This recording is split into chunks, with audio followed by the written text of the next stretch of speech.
Yeah, where's the intro music? The champs here. The champs are here. You right.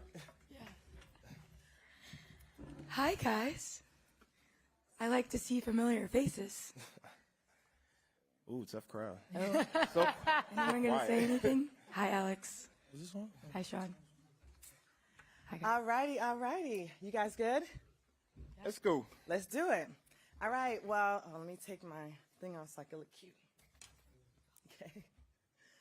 Good morning, everyone. On behalf of USA Track and Field, I am pleased to welcome you all to Paris 2024, our Olympic Games press conference.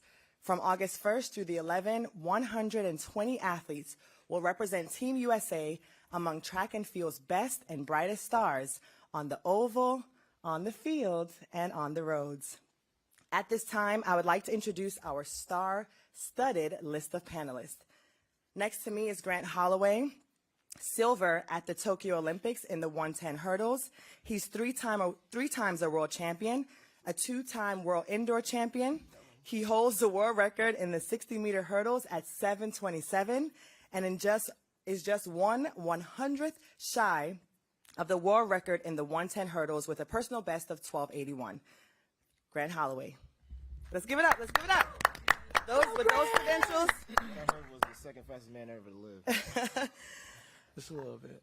Next to Grant is Mr. Noah Lyles. He won a bronze medal in the 200 in Tokyo and has since proven that he is so much more than just a 200-meter runner. He has won triple gold in Budapest last year in the 100, 200, and the 4x1, and is now a six-time world champion.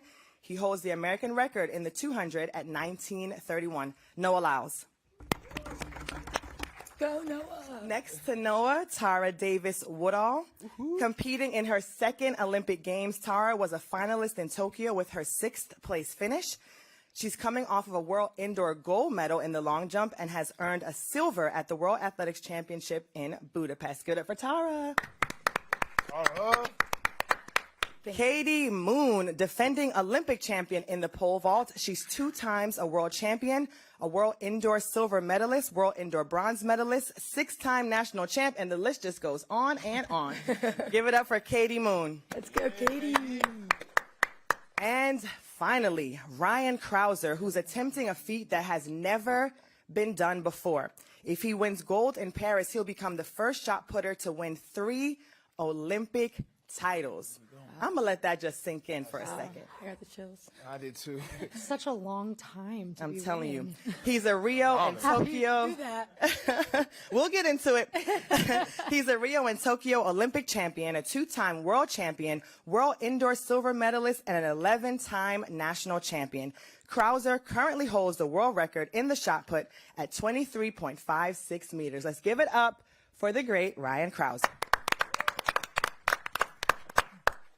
All righty, well, I'll just kick it off with a very simple question to all of you. I had written a whole bunch of questions, but I'm going to leave you guys some time to ask yours.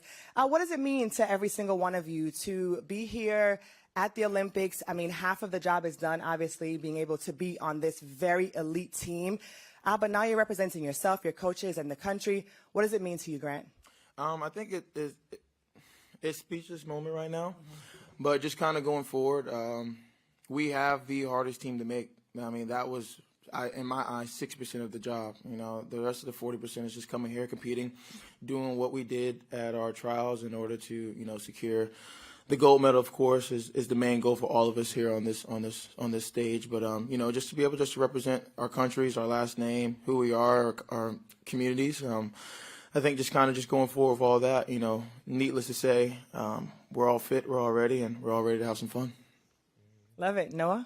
I'm excited. Yeah, as a lot of people know, the last Olympics didn't go to plan. There's a lot of ups and downs, and even this one has had its own fair share of trials and tribulations. But gosh, I could finally say I'm showing up to an Olympic Games not depressed, and it feels amazing. It's a lot of joy, and even though there's hard times in the moment, it's like I can always think back to the last Olympics and be like, no, this one is not the same. This one is way better, and I'm ready to show it.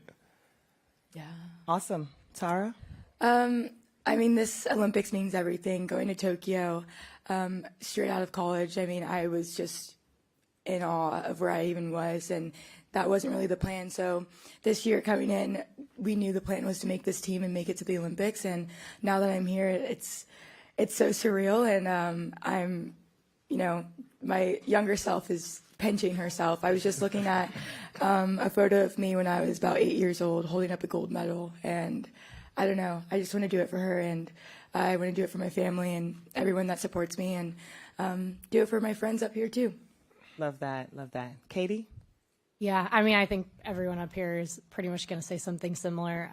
For me, representing the U.S. is incredibly special. I won't get in, I mean, I can't get into details, but to make a very long story short, the day my dad passed, one of the last things he did was chant USA. And so for me, that's really divine, because as I won the Olympics, my family was chanting USA. So it's just, to be here representing the U.S., it's just so much bigger than me. It's so much bigger than us. We're doing it for so many people that can't, and it's very, very special.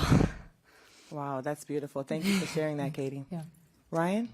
Yeah, I mean, never easy to go sixth on a question. Yeah, well said by everyone. It's a truly an honor to don your country's uniform, regardless of where you're from, and share in that national pride and represent the people back home. Yeah, so much hard work and dedication goes into all of the track and field disciplines, and every 4 years we get a chance to show the world. So I'm excited for it. It's truly an honor to go out there and compete, and every Olympics is special. Yeah, it's my third, chasing a third gold medal, but with 4 years between, usually 4 years between an Olympics, it's every single one is so standalone and so special that I'm excited. I'm as excited as I've ever been. Awesome. Well, Ryan, because you went last on that, I'm going to switch it around and put you first on this question. You've been absolutely dominant, winning everything.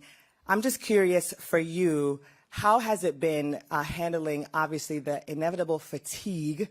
You talk about, this is the first time you guys have had to go back to back to back. There's been no off year. That fatigue and the pressure of coming out and being your best every single time. How does it feel this time here being in Paris and the weight of it all? Yeah, I mean, I'm just happy to be here. There was some challenges this spring, to say the least. As a self-coach athlete, it has been a bit of a difficulty recognizing that I am getting older. I mean, you look at the workouts that I did when I was 26, 28, and looking at them on paper and trying to get through them and realizing like this is not optimal for me anymore is a difficult pill to swallow at times.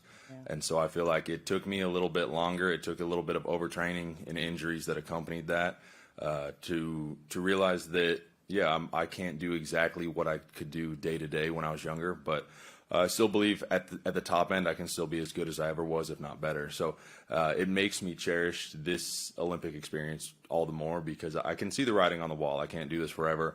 Mm-hmm. I know I have a limited time in the sport, and so that once you realize that, it makes you appreciate it all the more.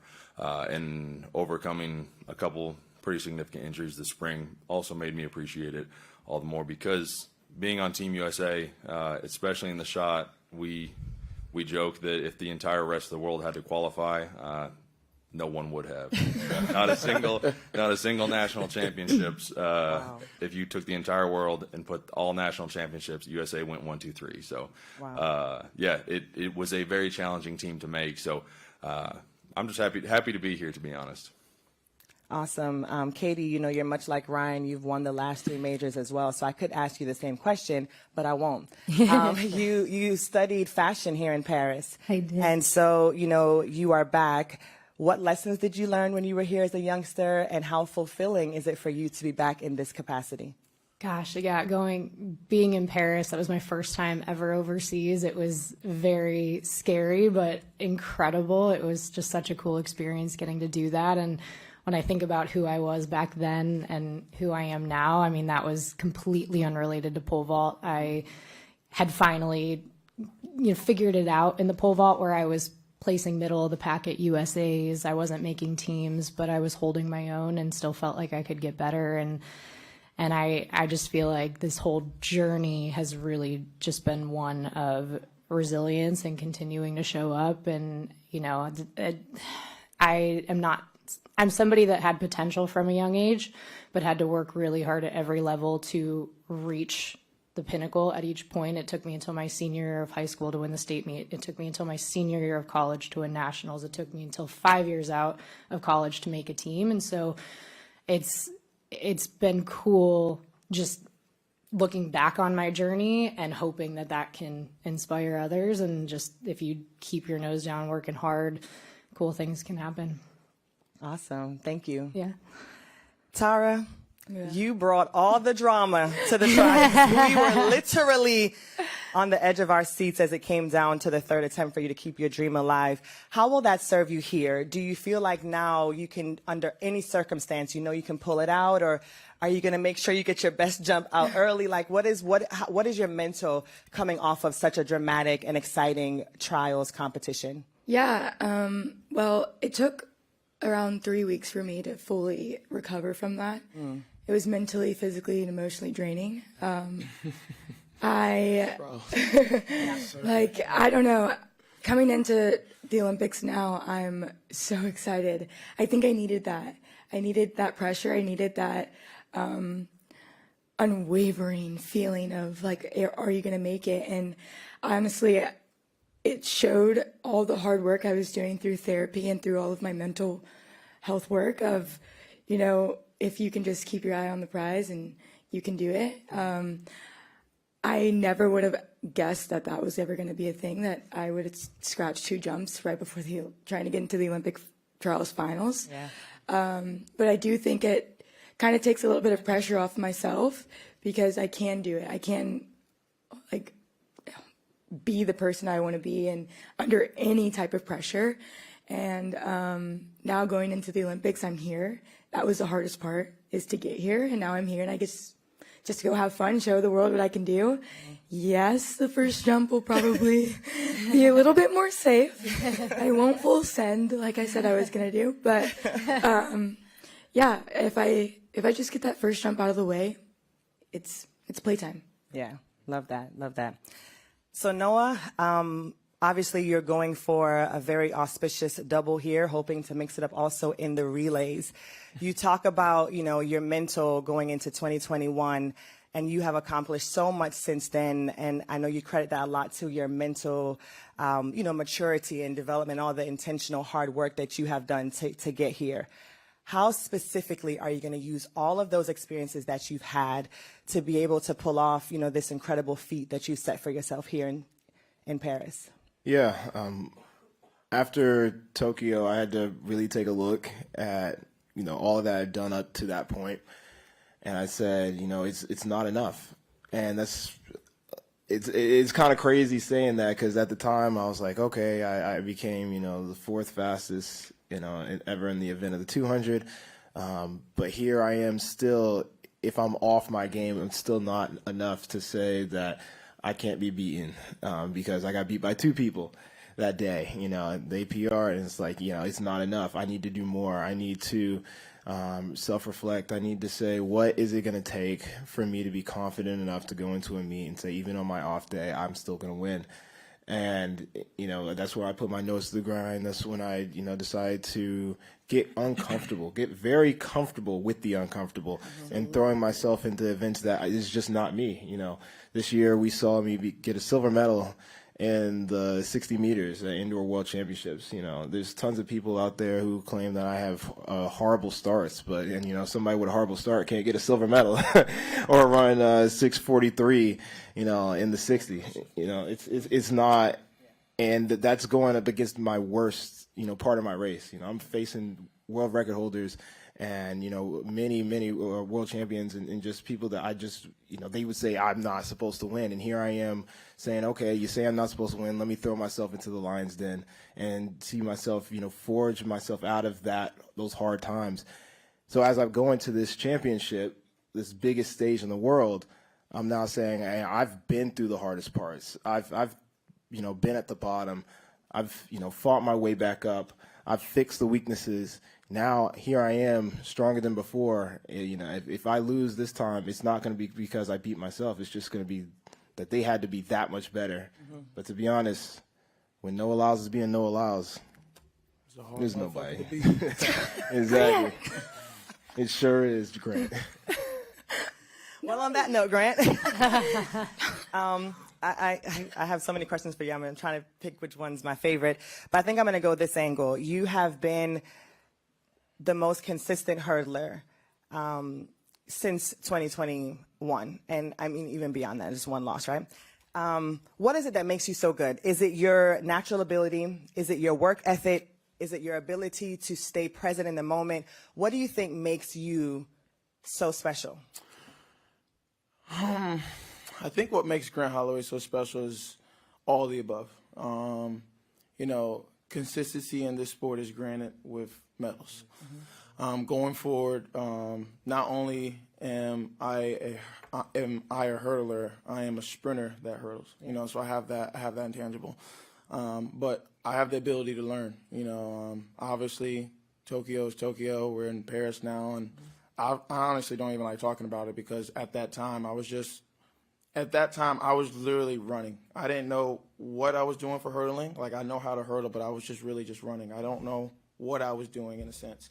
Now I know my segments. Now I know how to read. It's just like reading a book. You read left to right, and you get a little bit more intricate with kind of like your abilities and what you're strong and what your weaknesses are. And I've just been honing in on that. And like this year, just being able to run 13.0 and a bunch of 12.9s, and as all of us are sitting up here, if we come to this meet confident, we're all dangerous, and we all have that ability to kind of just dive forward and figure out what we want. But I love the sport. I love the consistency that I'm having. I love that everybody recognizes how consistent I am. But I think really what kind of like hones in on it is, I don't know if Noah remembers this, but we were roommates in Doha 2019. Give us the tea. But like literally, we was just talking. It was just one of the days we're just laying down and we're talking, and we're like, yo, like we could really, take this sport by a chokehold. Dominate. And, I think ever since then, for both of us, we've had our ups and downs, and that's track and field. It's on any given Sunday, anything can happen. But, we both just wanted to just kind of just be consistent and dominate in the sport. And, once you sign that silver lining with yourself and you have that non-negotiable contract, it's kind of just like, all right, this is what I'm going to do, and whatever I have to do to achieve that goal, that's what you want to do. Awesome. I got one quick follow-up question for you, Grant. So golf, wine, or video games, you have to give up one forever in exchange for your Olympic gold. Which one is it? Golf, wine, Or your video games? video games. I got to grow up at some point. All right, no more video games once we get this gold medal. That's You heard it fine. here first. That's fine. All righty. Well, I would love to open it up to all of you. Oh, I love that. Nobody's being shy. I love it. Your hand was up first, so you got the rare. gold medal for questions. So we're going to start with you first. Does someone have a mic or something to help us out? Or they're just going to, here we go. Thanks very much. I have a question for Noah and Katie. Noah, you exude so much confidence, and when you said when you're on your game, you don't think anyone can beat you. Does that put any pressure on you? And do you have a sports therapist who you've talked with that about? And what guidance, what things are you thinking about that can help you when you're at the start line? Yeah, I do have a sports therapist. I actually have 3 therapists. I have a everyday therapist. I have a sports therapist, and I have a grief therapist. And each one of them is for different skills and abilities. But a lot of people look at my confidence and can easily the line between confidence and cocky is so blurred. And it's all an opinion. But I usually say, if you've looked at my life and seen what I've had to go through, I've literally been told you can't do most of my life. Growing up with asthma, playing sports, it's not in the cards. Going through, school, it's not really looking like you're going to do too well in school. It's just, I wouldn't, bank on going anywhere. All right, now I got a scholarship to the University of Florida. Oh, I don't really want to go to college. Yeah, but you kind of have to if you really want to go to professional. All right, well, now I'm the first male athlete in the U.S. history to go professional at high school with my brother. You told you can't do this. Told you can't break records. But here I am every time saying I'm going to do it anyway and achieving almost everything that I put my mind to. And it's gaining that confidence each step of the way that slowly builds it up higher and higher and higher.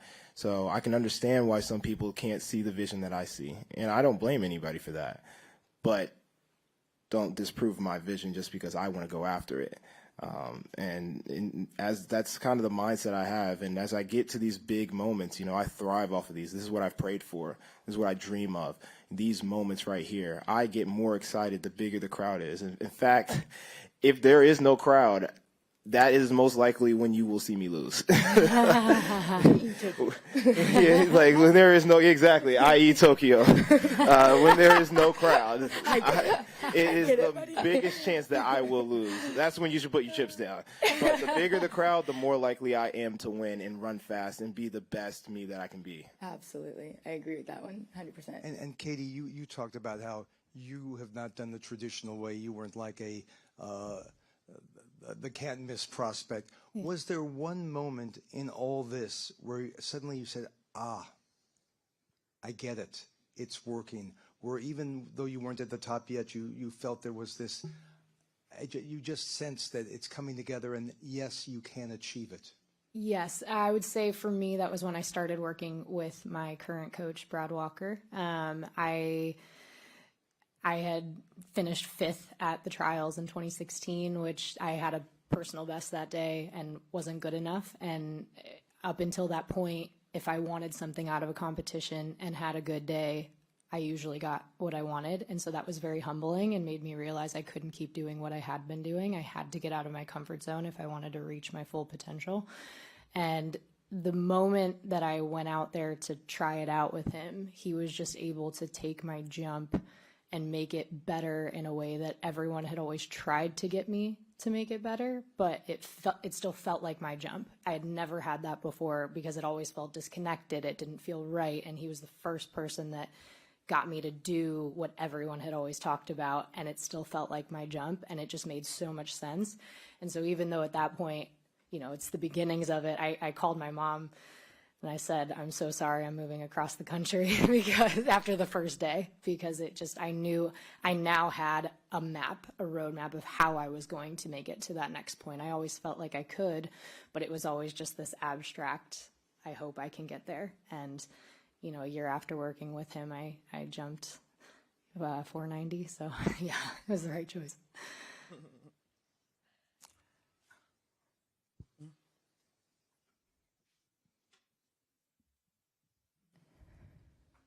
Thanks. I would throw this out to Tara Hi. and Noah and Grant. You guys compete everywhere, but you've been to the Olympics before. Do you remember a specific feeling, lining up at the Olympics? I know it's bigger than everything, that just felt different to you than, say, even a World Championships or a Diamond League meet? Well, I was a little naive last Olympics. I kept on telling myself, this is just another meet. This is just another meet. And at the time, I thought that was the best idea to do. In reality, it wasn't, because I never got to experience, like, Tara Davis, you were at the Olympics.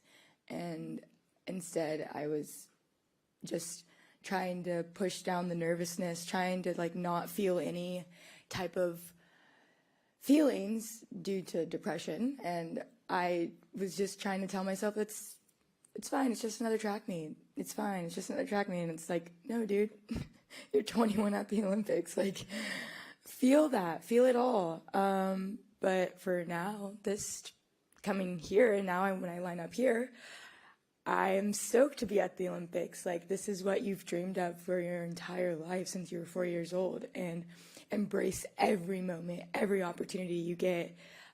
Even this moment of speaking to you guys, like, I am at the Olympic press conference. Like, that's crazy. No, it's the exact same for me.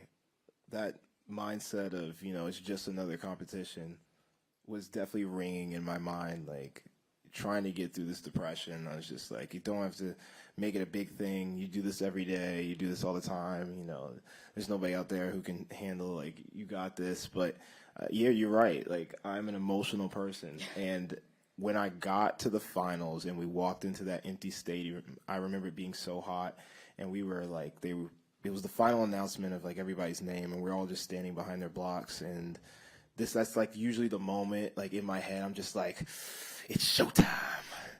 And I just remember being so, this is not it. This is not fun. This is not cool. This is not what I wanted. This is not what I thought it was going to be like. And that's literally the last few thoughts I had going into my mind as I got into the blocks. And it sucked. And I was like, yeah, something this guy changed.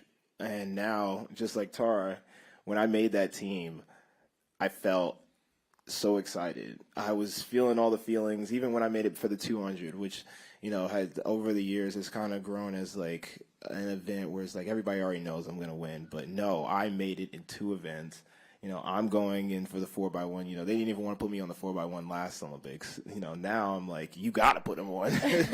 And I remember when they gave us these hats, the You Made It hat, and it's now my favorite hat. I have not taken it really off since making the team, and I just feel like that's myself to remind myself, like, yeah, enjoy this moment. This is fun. This is amazing. This is a very surreal thing. Yeah. Yeah, y'all gonna hate me, but yeah, It's all right. I am very honest in all my questions. So to answer it, yeah, the Olympics is the same feeling that I have if I'm running at Florida Relays, if I'm running at a Diamond League. The last Olympics, this Olympics, trials. For me, it's another chance to assert my dominance. It's another chance to stay consistent. It's another chance to kind of continue on this quest that I've had with myself. Every time I get in the blocks, I've always, whatever track meet or whatever competition that I'm getting ready to go to, I kind of, visualize myself on that track, in that lane, and, executing my 10 hurdles, or if it's indoors, obviously 5. But, for me, it is another track meet. I think I've ran, I don't know how many hurdle races, but like the hurdles ain't going nowhere. For Noah and Tara, they have different variables than me. One has to get on the board and make sure they stay on the board. The other one has to go through 6 rounds, between the hundreds and then 200s. And then for me, it's the same thing. It gets kind of boring at times, but that's what makes it another track meet. Because for a hurdler, if you try to step outside your zone, if you try to do something that's not in your race plan, obviously you're going to get the result that you don't want. So to answer your question, yes, it's another track meet for me. I'm excited to kind of just go out there and just to run and make it happen. Obviously we go forward and it's the Olympic Games, but then at the same time, if you stack this Olympic Games up, to USA Trials, I think USA Trials is definitely the pinnacle. So I think this one it can definitely be a little bit at ease. Fair. If it ain't broke, don't fix it. So I'm going to go there and then there. So in the red. Yeah.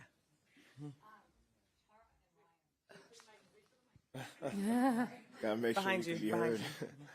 I'm so loud, I forget that I have to do that. Tara and Ryan.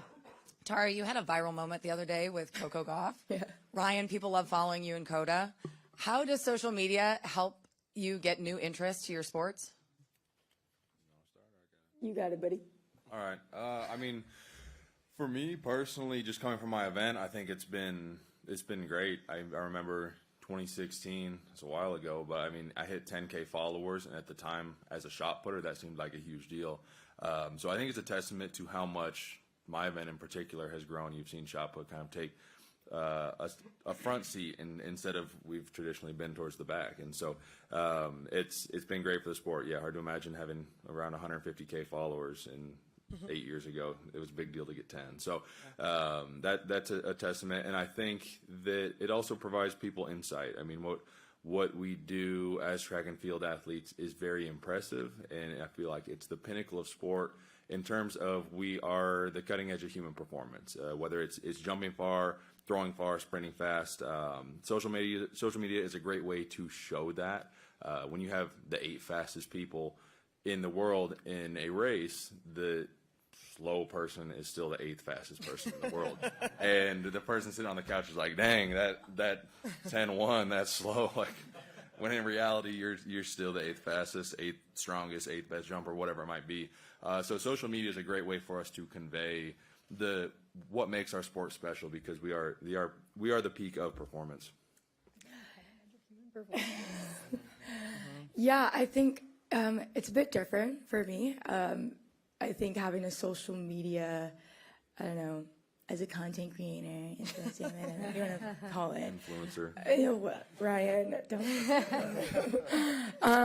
I have people that follow me not because I run track. They follow me because they enjoy my content. They enjoy what Hunter and I do together. But it's cool because I get to have both sides, where I get to show my lifestyle, but I also get to show my sport, and we get to grow the sport in that way as well. As a long jumper, we don't get that many views, get that many eyes, so I do everything in my power to bring eyes to the sport. Whether we like it or not, those 2 fouls, they brought eyes to the sport. I had people glued to the TV, so you guys all felt nervous? Good. That's how I feel all the time. So yeah, I think social media is probably the best thing to ever happen for sports and Olympic sports, and especially for track and field. Awesome, and we can't wait to see your other half here and competing. Got to be the most beloved duo, Olympic duo, you and Hunter. You're next. Hi, so another question for Ryan. A couple of weeks ago, Ryan, Seb Coe was asked what he was looking forward to most, and he said, people might laugh, but it's the shot put. Shots really delivered over the last few championships. How fantastic was it for you and your guys to see the head of your sport really giving shot a big push?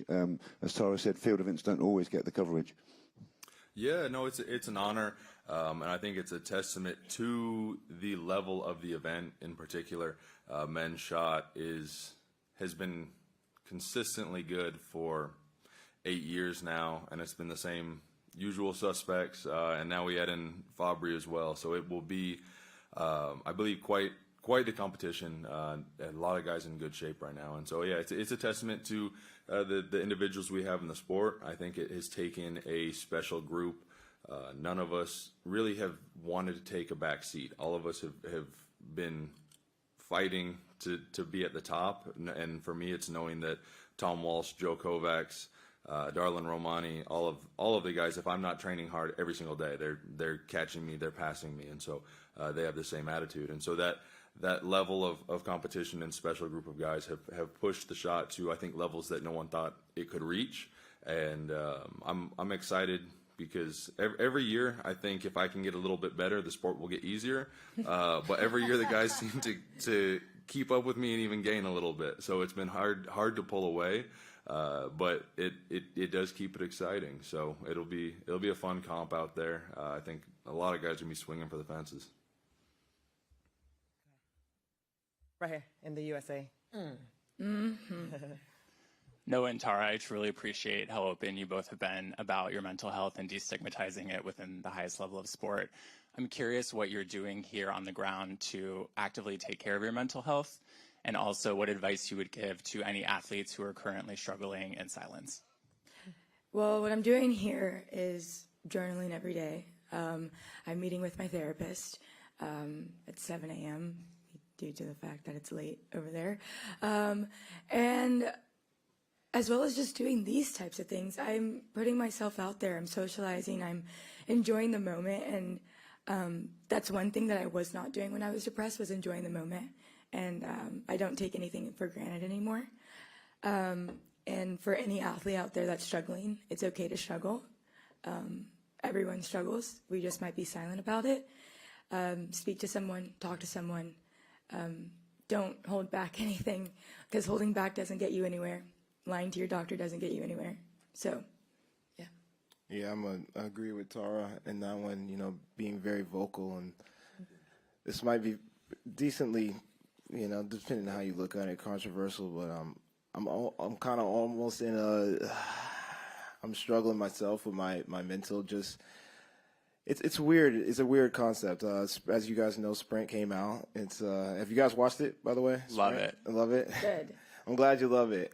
Apparently the world does love Sprint, and athletes do too. And I've become kind of popular in the village. Unfortunately, that has come with its own set of challenges in being able to find my own space within the village. Whether that's eating or training in the gym. And I know some athletes like to leave the village and have their own hotels, but I like to enjoy the whole Olympic, you know, event, you know, being with other athletes and stuff like that. But it has come with its own challenge of, you know, finding my own safe place. And it's been kind of hard for me to find that place within the village. And I don't want to leave. But it's definitely something I feel like after this Olympics, I'm going to have conversations higher up than me and the whoever's in charge of that, of making that more available or just more aware, because I'm not even the most popular person in the village. So I know I'm not the only one who's had to deal with situations like this. And I just talk about that to bring that to people's attention that, you know, even though we are, you know, might be superstars in your eyes, we still are human beings, and we do want to be able to have our space and our time. And, you know, I want to enjoy the Olympics just like you guys are. And just being able to find a safe place has been a little difficult in these past few days as I'm trying to prepare and dive deep into my mental state. I was talking with my therapist yesterday, and we were just trying to figure out ways to better just seclude myself, I guess. I've now been finding myself eating at very random times in the back of the cafeteria just to kind of have my space with me and just my girlfriend as we're, you know, just trying to, you know, enjoy a meal.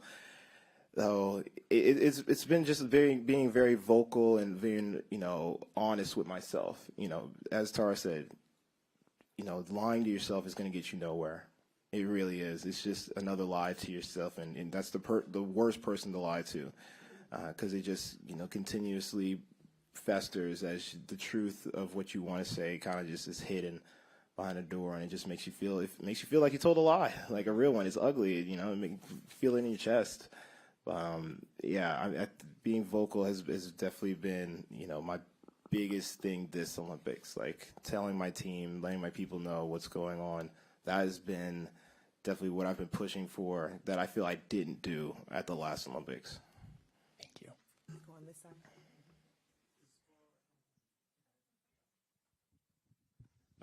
Tara, tell us what is Tara. Tara, sorry. What is the most fascinating thing about long jump? And Noah, can you get us through that fastest man discussion, please? I feel like the most fascinating thing about long jump is people don't realize how technical it is. You're not just running and jumping. There's rhythm. There's it's shining. There's rhythm. There's preciseness. There's you know, things going on in the air that people have no idea that you can even do. It's so technical, not.